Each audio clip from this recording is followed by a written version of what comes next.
নেটের দারুণ এই শর্ট খেলা ব্যাটার মূলত ব্যাটারই নন, জিম্বাবুয়ের জার্সি গায়ে এই ক্রিকেটার জন্মগতভাবেও জিম্বাবুয়ান নন। ফারাজ আকরামের জন্ম সৌদি আরবে, তবে কি করে ফারাজ ক্রিকেটার হলেন? জাতিগতভাবে মধ্যপ্রাচ্যের এই দেশটি থেকে তো আর ক্রিকেটার জন্মান না।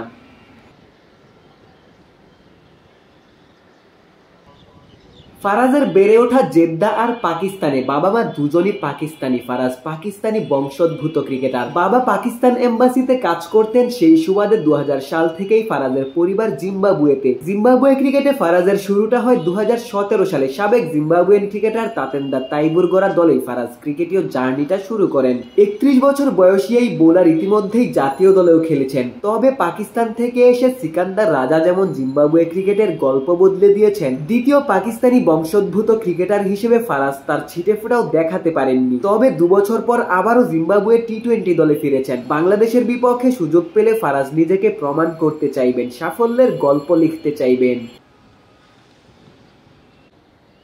শন উইলিয়ামস জিম্বাবুয়ে দলের সব থেকে অভিজ্ঞ ক্রিকেটার। বাঁহাতি এই অলরাউন্ডার যেন জিম্বাবুয়ের সাকিব আল হাসান। সাকিবের মতোই বাঁহাতে ব্যাটিং করেন, কার্যকর লেফট আর্ম স্পিন করেন। সাকিবের সাথে উইলিয়ামসের মিল রয়েছে আরও এক জায়গায়। দুজনই একই দিনে টি-20 ক্যারিয়ার শুরু করেছেন। 38 বছর বয়সী শন উইলিয়ামস দেশের তরে এখনও ক্রিকেটটা খেলে যাচ্ছেন। জিম্বাবুয়ে ক্রিকেটের ভাগ্য বদলানোর চেষ্টা করছেন।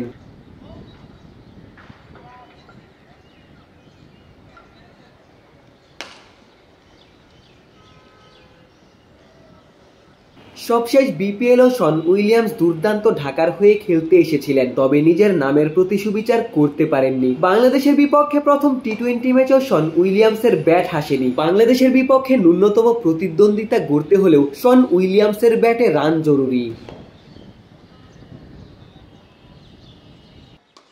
জনাথন ক্যাম্বেল এখনো জিম্বাবুয়ের হয়ে আন্তর্জাতিক ক্রিকেটে নিজের পথ চলা শুরু করতে পারেননি। তবে তার বাবা অ্যালিস্টার ক্যাম্বেল জিম্বাবুয়ে ক্রিকেটের সোনালী ইতিহাস লিখেছেন। বাংলাদেশের বিপক্ষে জনাথন ক্যাম্বেল অভিষেকের অপেক্ষায় রয়েছেন। সুযোগ পেলে বাবার মতোই নিজেকে মেলে ধরতে চাইবেন। জিম্বাবুয়ে ক্রিকেটে বাবা ছেলের গল্প লিখবেন।